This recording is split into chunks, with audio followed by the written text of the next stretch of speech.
Hi, we're here at Weed, Wine, and Wheat Thins. I'm your host, Tony Adiyemi, and we're here today with Son Kuma. What's up? What's up? I'm Son Kuma. Today we're going to talk about some fun stuff. Son Kuma is a musician here at Stanford's campus. Yeah, I'm a rapper, singer, writer, producer, mixer.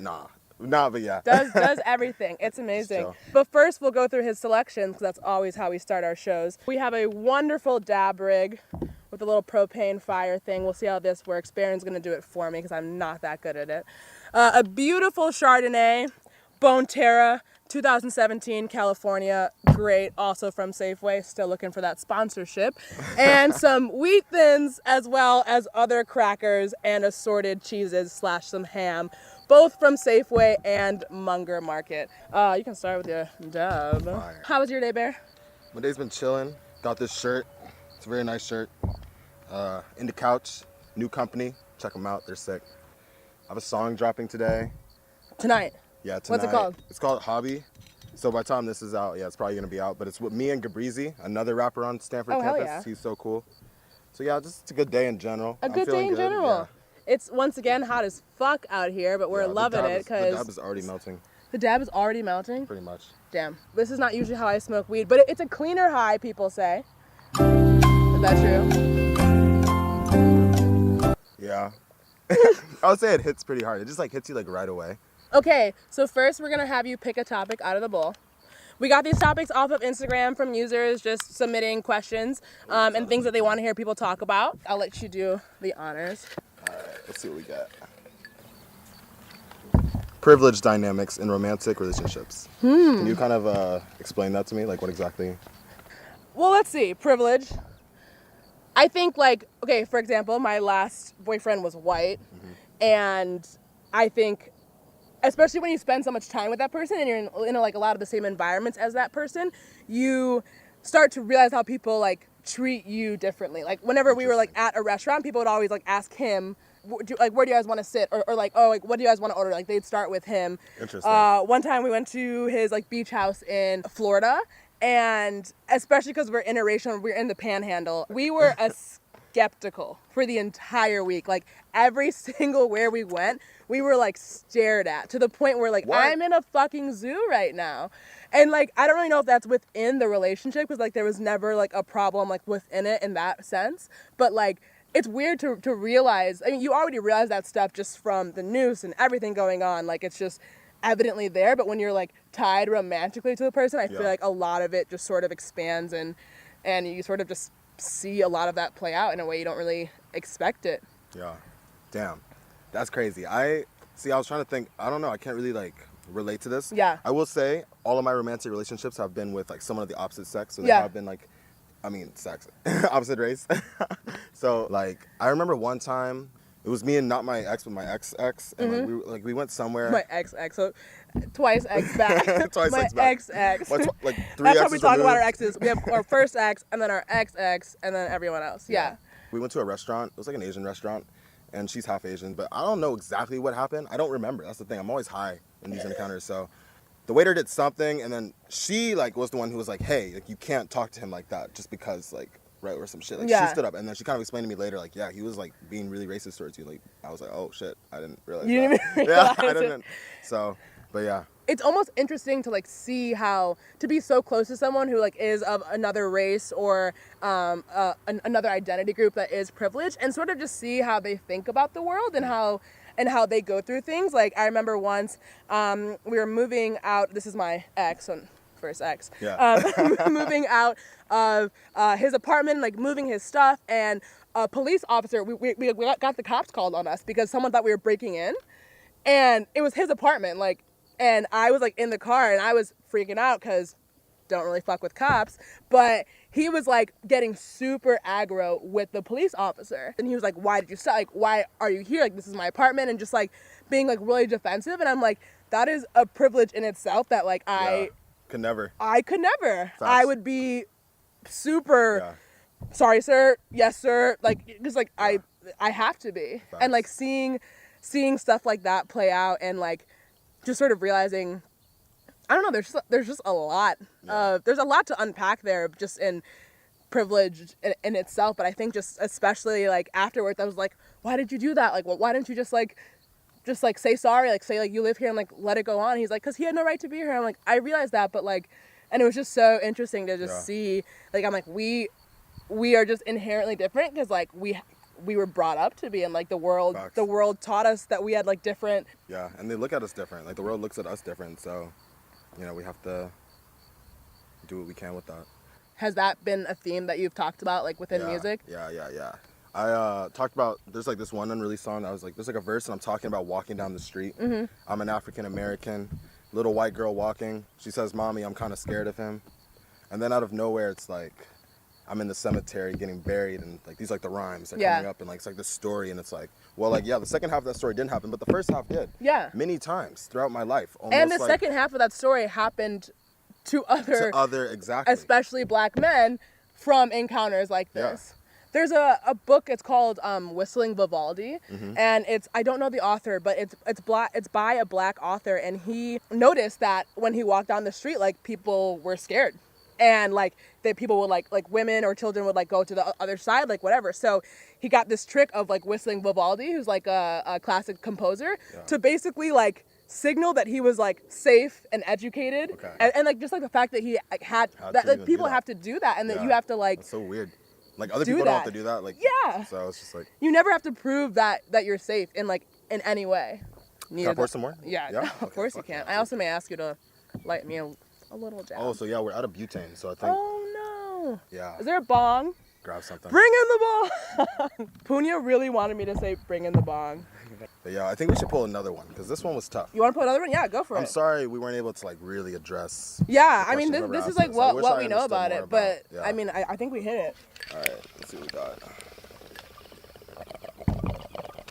Drugs, perfect. Drugs. Okay, so we talk a lot about this. I've done many. Should I like name? Should I count? Should I list my count or? Do whatever you're comfortable with.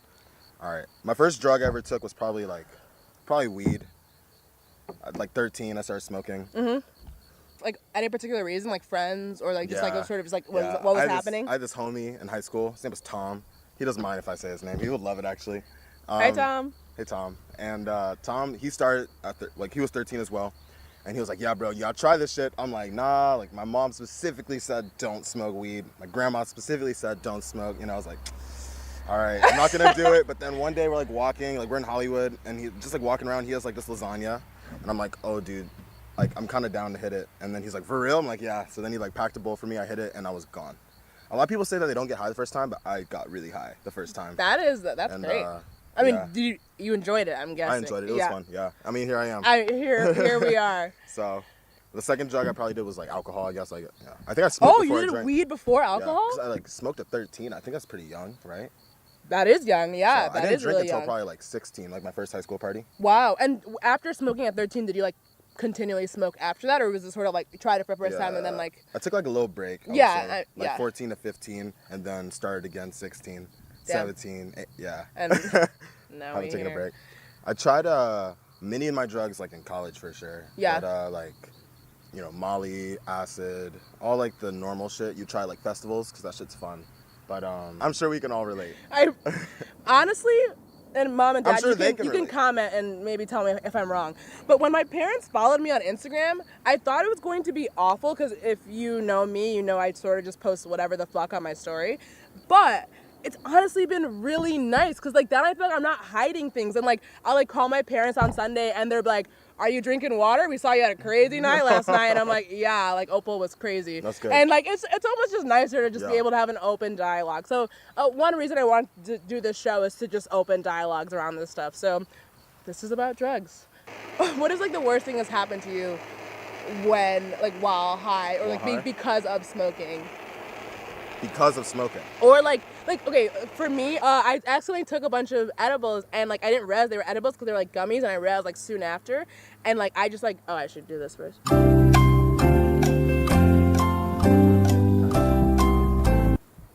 did like a little bit. And basically like I took a bunch of edibles and started like freaking out, and like it was like where I got way too high and I had to like run out of the room, and like it felt like my vision was like black and white, like movie, like stop motion camera type thing, where I saw like some shots like black screen, like some shots like the actual like field, and like Damn. that like never happens. I think because I just didn't realize that I had taken edibles. I thought I was just eating gummies. So then like when it happened, I freaked out more than usual because like weed doesn't like ever do that, Never. or else I wouldn't Unless it's be edibles. smoking.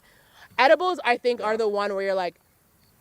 So there's these little edible gummies called Green Hornets, and like I'll get them sometimes. They're like 70 mg, and sometimes I break it in half, take the 35. But one time I took the 70, and I was back home, I think, and we were watching basketball. It was like me and my grandpa, and you start to notice that the camera movements are like very like linear and like the same all the time. The way that the camera like zooms in when it's on this side of the court, then zooms out when it's in the middle, then zooms back in when it's on this side of the court. Yeah.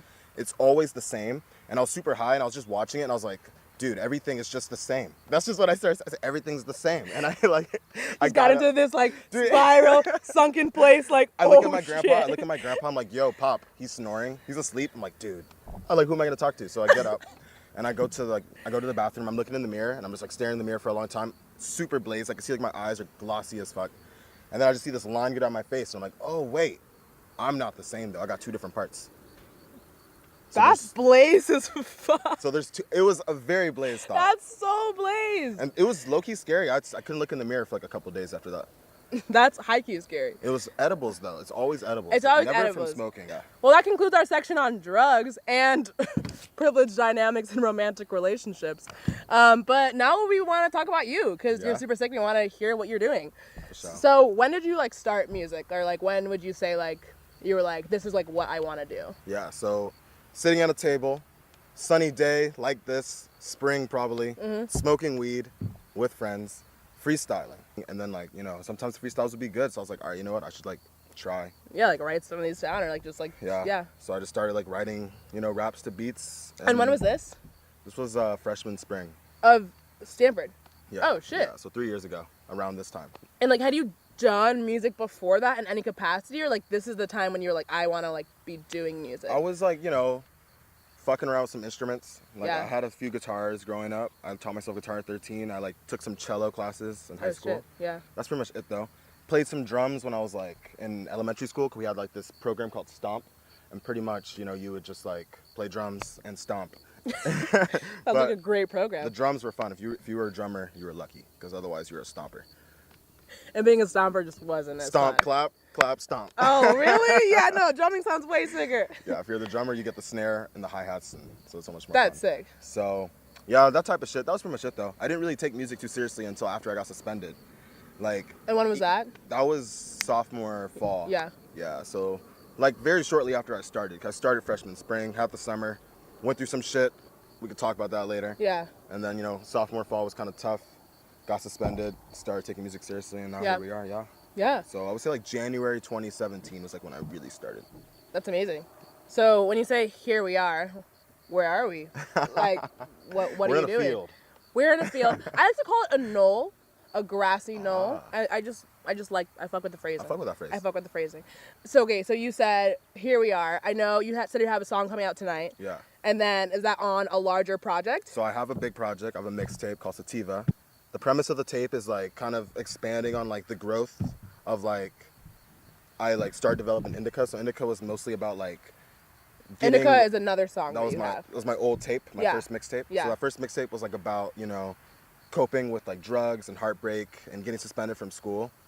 And this tape is more about like coping with like trying to become like a successful musician, like the stress and like the trauma, and like, you know, it leads to a lot of things. You start writing things about your life, and you're like in your life though, so it's like, you know, for example, some shit happens in a fucking like some drama happens at the club with my ex, and then I go home. X or XX? X. X. Okay, just want to make sure we're on the same metric system as before. Facts. And I write this song called Toxic, which is about that entire interaction. So it's like, oh fuck. So as soon as like she hears that song, she's like, oh, okay, this is. Yeah. But I mean, like, I gotta give the people what they want if they want music. So. And if that's what you want to write about, like if that's what comes out, like but that's what comes out. You know, at the same time, it's caused like a lot of stress and pain in those relationships, and made, you know, the dynamics between them a lot worse than maybe they would have been if I wasn't writing for the whole world to see like what's going on. Yeah, that's tough. And a lot of it's like led to like, you know, depression and just like other things I've been dealing with, anxiety, and like just working really hard to like try to make things work. Yeah. And that's what I think with this tape mostly tackles, like this new mixtape. It has like a lot of songs on it that are really fire. I've already dropped a few of them. I have more dropping like in the month of May and the month of June, but I think the whole tape will drop in June. So that's pretty much where we are. And what's your favorite song on the tape? My favorite song on the tape is Toxic. Toxic? Yeah. Why? Because it's so real and comes from like this place that Yeah. you just like, it's just like, this is it. Like, Yeah. if you want to hear, like, yeah. I would say yeah. And it's a banger. So it's just, yeah. And you just released a music video Yeah. that was shot Sativa. by wonderful cameraman Punya, who's over there. Yeah. And you shot in Barcelona. How was that? That was awesome. That was spring break trip. That was great. We also saw like Made in Tokyo live, went to like a bunch of clubs, saw a lot of cool monuments. Like I love Spain. It's my first time leaving the country too. Yeah. So it just makes me want to leave the country more, go out to more places. I'm sure most people can agree. It's just great to like experience the world. So A lot of people talk about like Stanford as a bubble. And then you think America is like America, a exactly. giant bubble. Bubble. And then you just go somewhere else and you're like, Dude. just because you are not America, I am like learning like so many things. And you also learn about how many things like here, like just like the fact that like I think about how like insignificant a passport is. Like a passport is like about like this height and like this thin and all this shit. But because we have one from here, we can go like anywhere. almost anywhere in the world. Yeah. And then because someone has like that we're getting on a tangent, but this is stuff that I think about a lot. Okay, so what is our last question before we wrap up? What is like your goal for the future?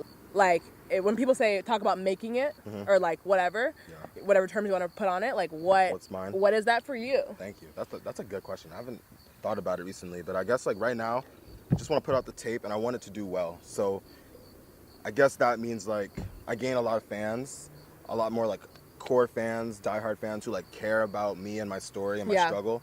Maybe identify with it in some way, and ideally just like building this base to the point where I can like go across the country maybe and like do music, you know, do my music, travel with music. Exactly. Yeah, like because I haven't really got to do that. I've never got to go on a tour. I've done very few shows. Most of them are on campus. Yeah. So like I still haven't gotten to experience that, and I think honestly like before making it or any other cool thing, that's really what I want to do. Like I want to go on a tour. Yeah. So hopefully that happens in the future. That would be that's like such a lovely goal. Like of just like like I want to spread my music. Like I want to be going to places and like Facts. and just going. That's so awesome. Well, I think that's in your future. Personally, I think you're Thank you. awesome. I think we should all check out Sativa when it comes out in June. And you have like 70,000 monthly listeners on Spotify already. Like that's fucking crazy. Thank you. Yeah. So we've been grinding. We grind out here. Son Kuma saw him here first, but it's not gonna be the last place you see him by a long shot. Yeah. Thank you everyone for joining you. in to Weed, Wine, and Wheat Thins. We hope you had a great time. We hope you're smoking or pooping or drinking, I don't really know, during this and just having a great time. You ain't fucking See with you the next kid, week that's for my another bloodline. episode. I want Thank some you. diamonds on my wrist, I dealt with tough times. Y'all ain't really getting what I get, so you want mine. I've been grinding on this shit till the sunrise. When they tell the story, say I changed the game in one night.